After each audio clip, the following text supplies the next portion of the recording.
All right, comfort food, we're all about it. Yeah. And I know you're already a mac and cheese fan, Mm-hmm. but we're going to go beyond the blue box today. Yeah. You shared some pretty detailed sources with us, Right. and I'm ready to unlock the secrets to, like, next-level homemade mac and cheese. I'm excited to dive in. There's a lot more to this dish Yeah. than most people realize. Absolutely. Even seasoned cooks can learn something new. I'm all ears. Yeah. So let's start with the basics. Okay. Our sources lay out, like, the classic ingredients, right? Yeah. Elbow macaroni, butter, flour, milk, cheese, you know, pantry staples. Mm-hmm. But what I'm really curious about is how to take it up a notch. Absolutely. The foundation is simple, but the magic is in the details. Okay. For example, while cheddar is the go-to cheese, Yeah. did you know that adding a bit of Comté can create an incredibly rich, almost nutty flavor? Comté. Now, that's not a cheese I would have thought of. Right. What makes it work so well? It has this unique melt that blends so well with cheddar. It adds a depth of flavor that you just don't get with mozzarella or Gruyere. Okay, I'm adding Comté to my shopping list right now. Yeah, Now, I'm assuming we're still aiming for that perfectly cooked al dente pasta. of course. But here's a tip I bet you haven't heard. Right. Try salting the pasta water with like a bit of smoked salt. It subtly infuses the noodles with a savory depth Interesting. that complements the cheese sauce. Smoked salt in the pasta water. Yeah, That's brilliant. I can already imagine how that would add another layer of flavor. right. Okay, now onto the cheese sauce itself. Okay. Our sources all talk about the roux, but I'm curious about any pro tips for getting it just right. One trick that chefs swear by is to cook out the roux a bit longer than usual, Okay. about 5-7 minutes over medium heat Mm. while constantly whisking. Yeah. This ensures that the flour taste is completely cooked out, Right. resulting in a smoother, silkier sauce. So it's not just about combining the butter and flour, it's about that extra attention to detail. Exactly. Every step, Yeah. even the seemingly simple ones, has its nuances. Yep. For instance, when it comes to adding the milk and cream, don't just dump it all in at once. Right. Slowly whisk it in, Yeah. a little at a time, allowing the roux to fully incorporate the liquid Got it. and prevent lumps.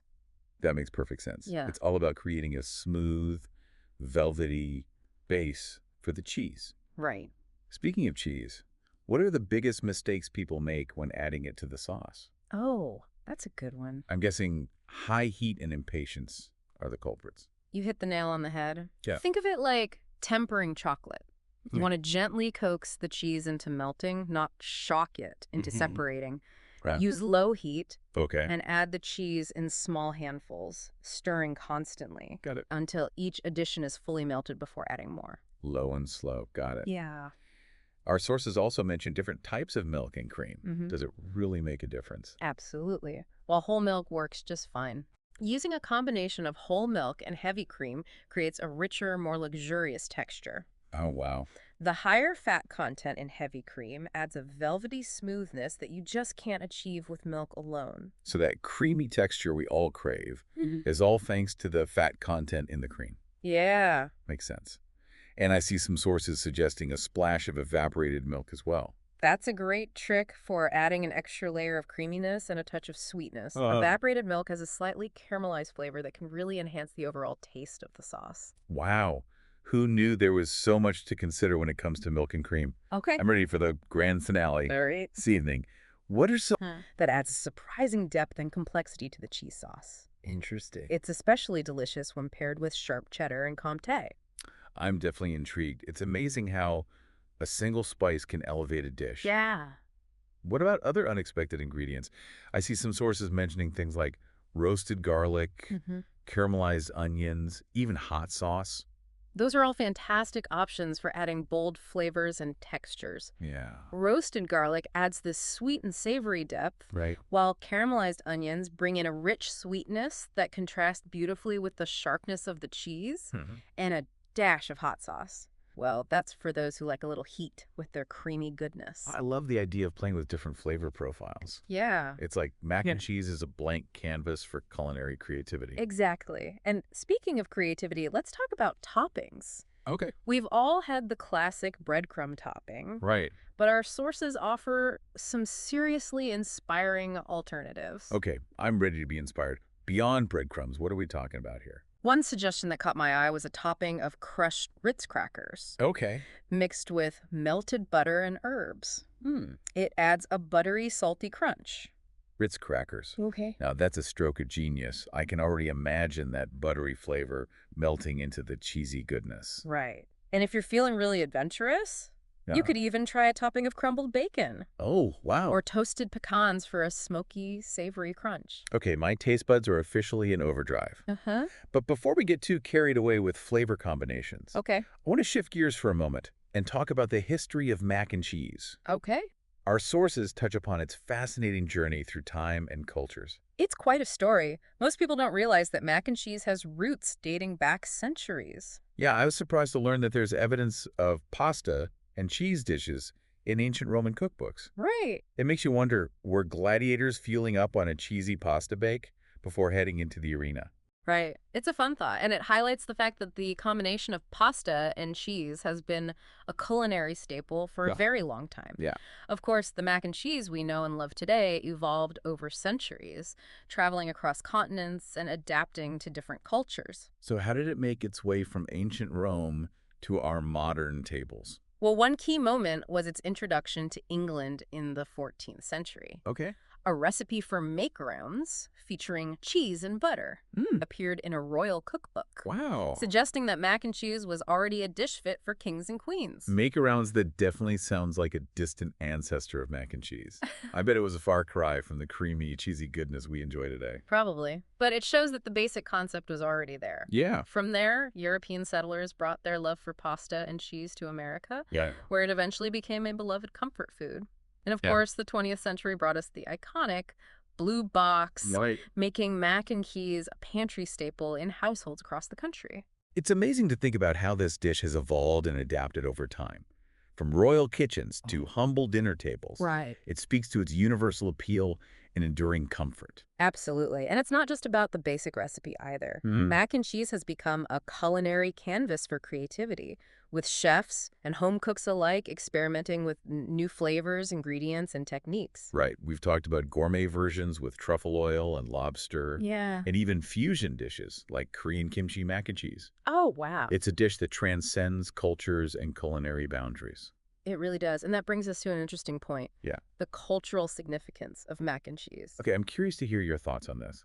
What does mac and cheese represent in our culture? Well, on one level, it's a symbol of comfort, nostalgia, and family traditions. Yeah, It's a dish that often evokes warm memories of childhood and gatherings with loved ones. that's so true. I have vivid memories of my family's annual mac and cheese cook-off at Thanksgiving. It was always a highlight of the holiday. Exactly. And those shared experiences are part of what make food so meaningful. Yeah. But beyond personal memories, Yeah. mac and cheese also holds a place in our broader cultural landscape. Right. It's a dish that's often associated with American cuisine, even though its roots are European. Right. It's been featured in countless movies, TV shows, and songs, Yeah. becoming a pop culture icon. It's true. I can't even count how many times I've seen mac and cheese used as a comedic prop or a plot device Right. in movies. Right. It's definitely become a symbol of American comfort food. And it's interesting to note that mac and cheese has also become a symbol of social and economic disparities. In some communities, it's seen as a cheap and easy meal, often associated with poverty and food insecurity. That's a really important point. Yeah. It's a reminder that even seemingly simple dishes can have complex cultural and social implications. Absolutely. And it's something to keep in mind as we continue our exploration of mac and cheese. Yeah. But before we get too serious, right. Let's loop back to the science behind that perfect cheese sauce. Okay. We were talking about the importance of low heat and gradual cheese addition. Right. But I want to delve a little deeper into the why. Okay, I'm ready for a science lesson. What's happening at the molecular level that makes or breaks our cheese sauce? Well, it all comes down to the proteins in cheese. Okay. When you heat cheese, Yeah. those proteins unravel and start to bond with each other, forming a network that traps water and fat. Right. This creates the smooth, homogeneous texture we love in a good cheese sauce. So it's like the cheese proteins are creating tiny little pockets that hold all the creamy goodness together. Exactly. But here's the catch. Okay. If you heat the cheese too quickly or too aggressively, Yeah. those protein strands can overcook and contract, Uh-huh. squeezing out the water and fat they were holding. Hmm. That's what causes a separated grainy sauce. Ah, so that's why low heat and gradual cheese addition are so crucial. We're essentially trying to keep those cheese proteins happy and relaxed so Yeah, they don't freak out and ruin our sauce. precisely. And that's where the roux comes in. Okay. Remember how we talked about cooking it out a bit longer? Yeah.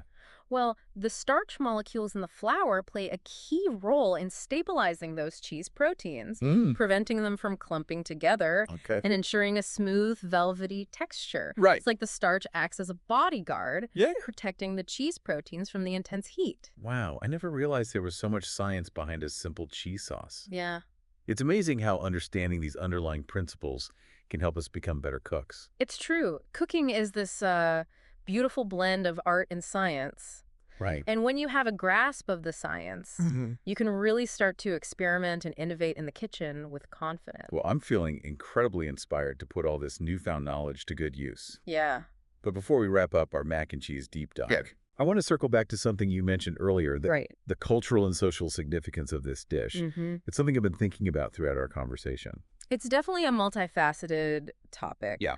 As we discussed, mac and cheese holds a special place in many cultures as a symbol of comfort, Right. family traditions, Yeah. and even national identity. Mm-hmm. But it's also a dish that can highlight socioeconomic disparities, Right. as access to nutritious, affordable food varies greatly within and across societies. It's a reminder that food is never just about sustenance. Yeah. It's intertwined with our history, our culture, our personal experiences, Right. and even our economic realities. Exactly. And it's something we can all be more mindful of as we enjoy our next bowl of mac and cheese. It's a dish that can bring people together, spark conversations, Absolutely. and even challenge our perspectives. I think that's a beautiful way to wrap up our deep dive.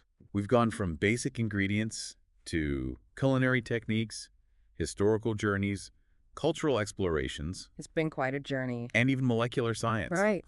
I feel like I've gained a whole new appreciation for this seemingly simple dish. And hopefully you, our listener, are feeling inspired to explore the world of mac and cheese with a fresh perspective and a dash of culinary curiosity. Absolutely. So until next time, dear listener, happy cooking, and may your cheese sauces always be smooth, creamy, and full of delicious discoveries.